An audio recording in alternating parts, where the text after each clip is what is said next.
Hello and welcome to March's LinkedIn Live from the ICA, which today focuses on future-proofing our compliance careers.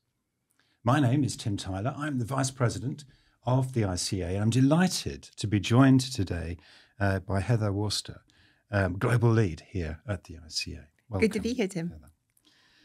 Let's jump straight in. We're going to be talking about how do we ensure that we're ready for developments in the context of our compliance careers. And a good place to start, I think, is just to, consider why this is important.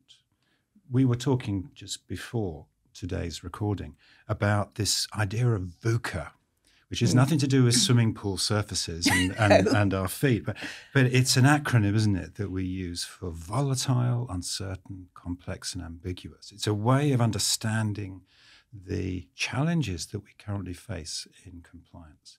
Maybe it's a good place to start, just to unpack that a little.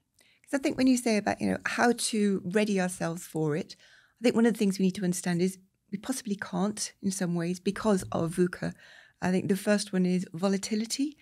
I mean, there are so many things that happen in the world that have an impact upon how we need to perform our jobs and the threats that come our way.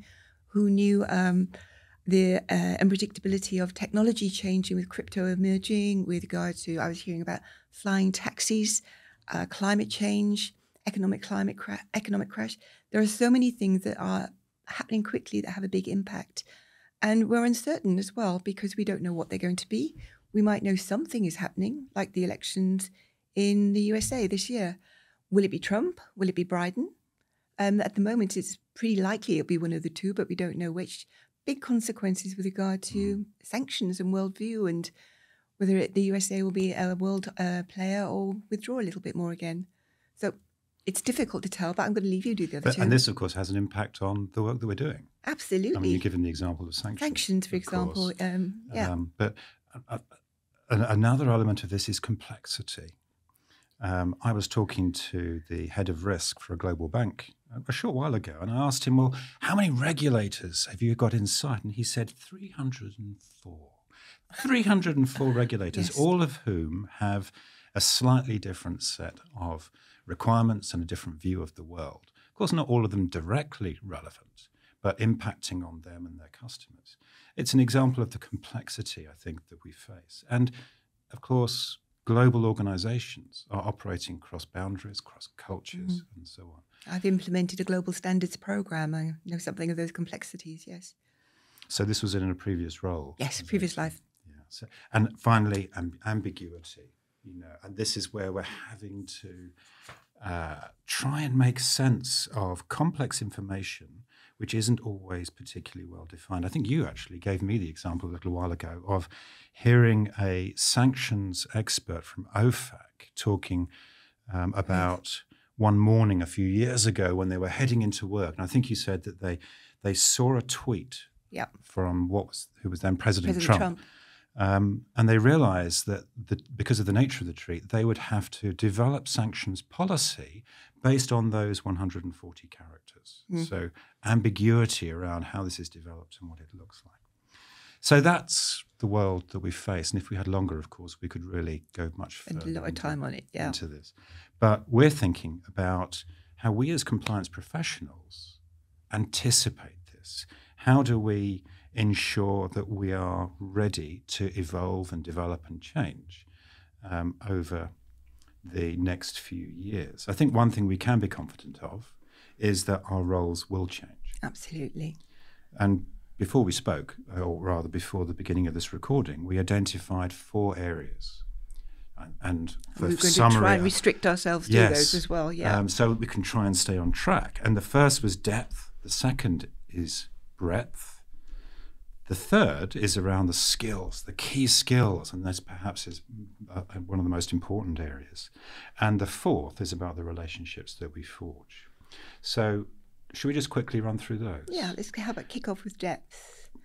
I think this is where traditionally we've thought that the skills, the value of a compliance professional is most apparent, understanding legislation, understanding regulatory requirements, looking at the implementation. And that is essential.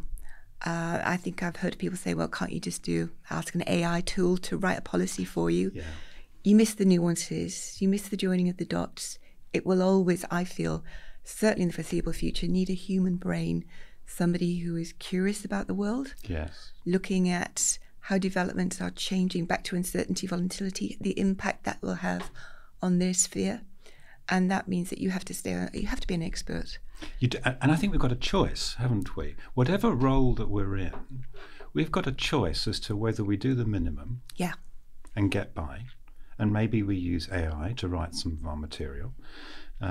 We lean on others to do the heavy lifting, to take the risks. And what we're talking about here in terms of depth is being the individual that is at the forefront, is researching, is looking, isn't willing to just use AI as a means to an end, but is willing to maybe use it as a means of checking what's been done. Collating some information. Rewriting. But it takes ownership for the issues. And that's a deliberate choice that we face. I think, if we are risk professionals, we have to know enough to understand, to quantify the risks. And if we're not fully au fait with the level of knowledge that we should have, we haven't been doing our research, haven't been keeping up to date with things like LinkedIn Live, then we are going to miss some things that are important. And there is nothing that will make up that gap. So we've got That's our role. We've got the opportunity then to ensure that whatever role that we have, we are owning it. Owning it. I like that phrase, owning it.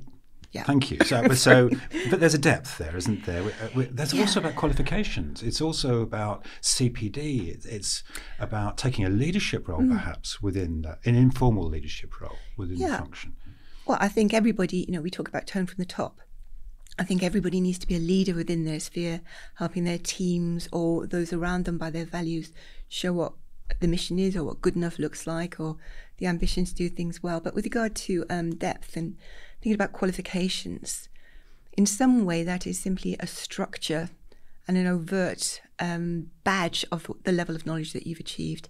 I think that I wouldn't have chosen to work for the ICA 4 years ago without thinking that qualifications are matter. They are building blocks for a coherent body of knowledge, creating that depth. I think I spoke to you recently saying somebody I know at the UK Finance Organisation, Neil Wiley, said that he thinks our AML diploma is one of the best qualifications. I think he actually said the best qualifications out there because of the depth, sure, but also, and the thing that we're going to relate to next as well, the breadth, the array of areas that it invites people to look at, because you can't do risk in a silo. So you know enough to be accountable, but you have to have some sort of context within which to apply the knowledge. And it's probably best if it's not just from within a silo. Brilliant. So this is me sneaking over to our That's next a lovely point about segue. breadth. I see what you did there. Did you? Breadth. So Breadth. in what way? What do we mean by breadth? I was lucky enough to have over 20 years as a freelancer, and I felt that experience gave me an awful lot of opportunity to work in different sizes of businesses, different aspects, different sectors. I worked for the Care Quality Commission, a UK-based health regulator looking at social care. I've also worked for the UK regulator in financial services, so I've done quite a wide variety of things like that.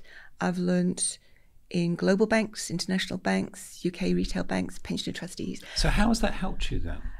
Well, it helped me get the interview and the job with you. Well, there's that, of course. Because one of the things it did do was show me so many different ways of doing things and the repercussions for one action in another area. So I've worked on lots of remediation projects and had really long conversations with resourcing, with operations, with bank subcommittees on risk to know how the whole dance needs to come together. And I think if you're trying to do that, I'm just looking at sanctions. Well, what about transaction monitoring? What about CDD? What about the AML policies? What about training and education for the people? Escalation, whistleblowing. It all needs to fit together. So I think, yes, we've said about depth. You do need to take a deep dive into owning the knowledge. But I think the broad context within that sits is really important. So I would recommend there's a wider point there, isn't people there? moving around, yeah. When you move around, not only are you better preparing yourself for the future and the uncertainty of the future, but actually enables you to better understand what you are doing. So let's say Yes, someone's working in onboarding at the moment as part of a customer due diligence process within a regulated entity.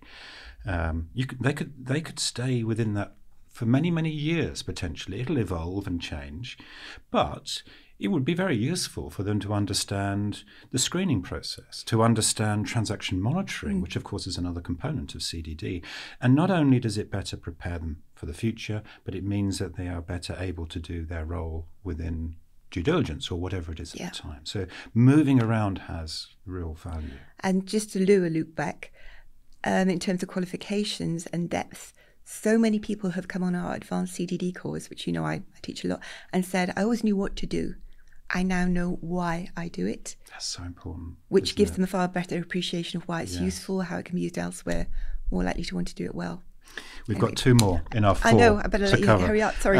Key skills is the third, and really we could spend hours just talking about these and unpacking them, and we haven't got the time to do that. But it's worth mentioning that after we finish, we're going to record another 15-minute segment with a focus just on key skills, which I believe is going to be loaded onto the membership platform for ICA members.